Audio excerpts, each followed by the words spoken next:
13 को भी सॉल्व करते हैं।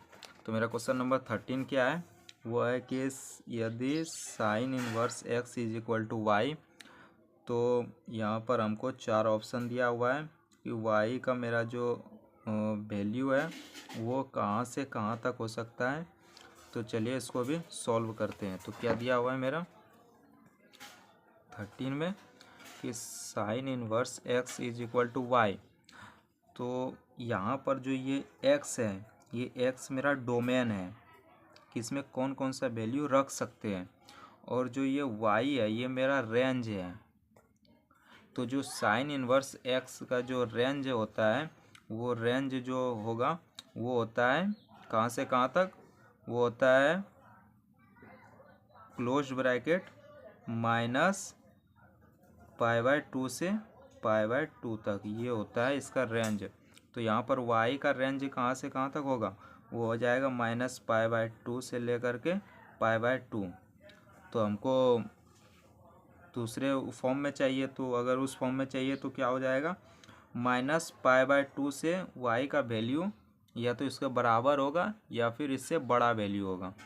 तो -π/2 से ये जो है ये मेरा बड़ा वैल्यू होगा या फिर इसके बराबर होगा y का वैल्यू।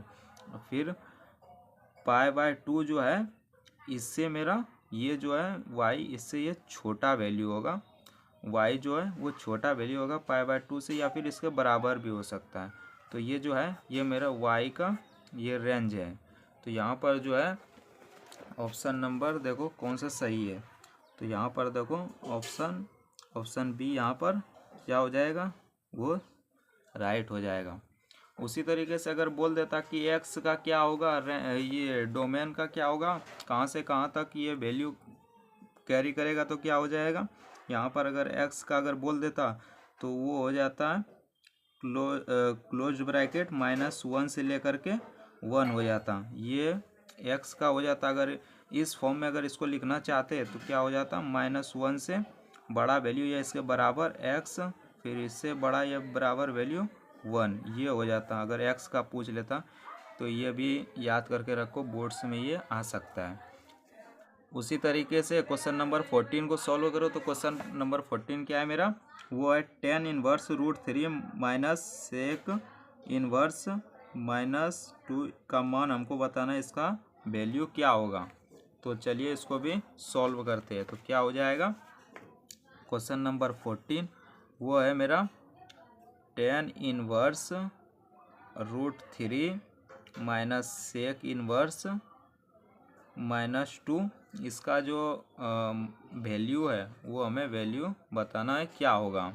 तो चलिए इसको सॉल्व करते हैं। तो एक एक करके tan इनवर्स √3 का सबसे पहले वैल्यू निकालो। तो क्या हो जाएगा, tan इनवर्स √3 को हम थीटा पुट कर लेते हैं। तो यहाँ से जो मेरा tan थीटा होगा वो हो जाएगा √3, और फिर tan थीटा √3 किसका वैल्यू होता है, वो tan π/3 का वैल्यू होता है। यहाँ से थीटा कितना आ गया, π/3। तो ये मेरा यहाँ से tan इनवर्स √3 का वैल्यू क्या आ गया, π/3। उसी तरह सेक इनवर्स -2 का भी वैल्यू निकालते हैं, इसको भी हम थीटा पुट कर लेते हैं। तो क्या हो जाएगा, यहाँ से जब हम sec theta is equal to -2, तो सेक का जो वैल्यू है वो नेगेटिव किस क्वाड्रेंट में आता है, वो आता है सेकेंड क्वाड्रेंट, और फिर थर्ड क्वाड्रेंट में सेक का वैल्यू नेगेटिव आता है। तो इसका जो रेंज जो इसका आता है वो आता है सेकेंड क्वाड्रेंट में कहीं जाकर के वैल्यू मिलेगा। तो क्या हो जाएगा, sec theta is equal to sec π-2 का कितना होता है, वो π/3 का वैल्यू होता है। तो यहाँ से जब हम इसको सॉल्व करेंगे तो थीटा कितना आ गया, π-π/3। तो जब हम यहाँ से इसको सॉल्व करेंगे तो ये 2π/3 निकल के आएगा। तो यहाँ से जब हम इसको पूरा सॉल्व करेंगे तो वो हो जाता है tan inverse √3 minus sec inverse -2 का वैल्यू हमको बताना है। तो tan इनवर्स √3 का वैल्यू कितना है, π/3 है, माइनस सेक इनवर्स -2 का वैल्यू क्या है, 2π/3 है।